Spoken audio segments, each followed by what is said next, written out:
Хүүхэд хүмүүжлийн эрг арга. Хүн бүр хүүхдээ сайн хүн болгож өсгөхийг зорддог. Тиймээс аав ээж та бүхэн өөрийн зорилгодоо нийцсэн эрг аргаар хүүхдээ хүмүүжүүлэх хэрэгтэй. Та хүүхдээ хүмүүжүүлэхдээ дараах 10 аргыг өдөр тутамдаа ашиглаарай. Хүүхдийг хүндэж байгаагаа харуулах. Хүүхдээ таны амьдралд байдаг хүндтэй хүмүүстэй харьцаж хүндэлдэг шигэн хүндэл. Хүүхэдтэй болон бусад хүмүүс танд яаж хандаасаа гэж хүсдэг, тэр хүслээрээ хүүхэдтэй хандаарай. Урамшуулах. Хүүхдийн хариуцлагатай байдал, зөв үйлдэл, хандлагад нь талархаж урамшуулж, тэрж, шагнаж байгаарай. Хүүхдэд анхаарал халамж үргэлж шаарддаг. Ажил даалгах. Сахилгуудын оронд хийх ажил хүүхэдтэй өгөх.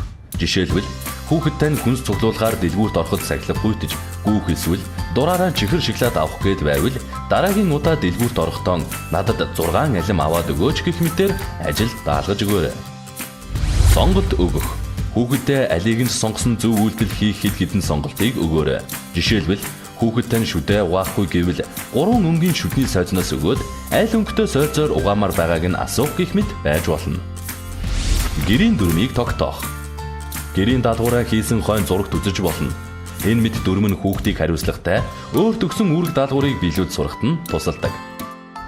Буруу үйлдэл зан авирыг засгаасаа өмнө ярилц. Буруу хийсэн зүйлийг шууд хэлхээсээ өмнө хүүхдэд тэрвэрч, хүүхдэд та хайрладаг, анхаардаг гэдгийг эхлээд хэлж ойлгуулаарай. Асуудлыг шийдвэрлэхийн тулд та хоёр хамтдаа юу хийж болох талаар ярил. Хүлээн зөвшөөрөх.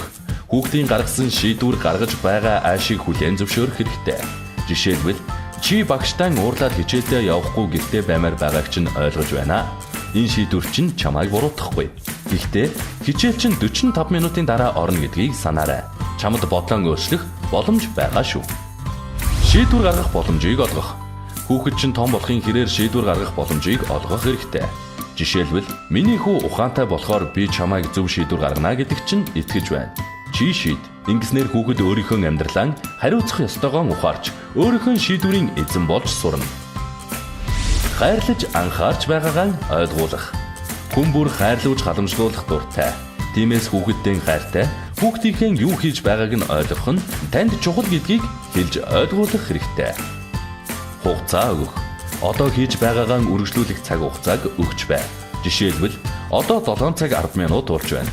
7 цаг 30 минут хүртэл тоглоод гэрээ цэвэрлэн шүү.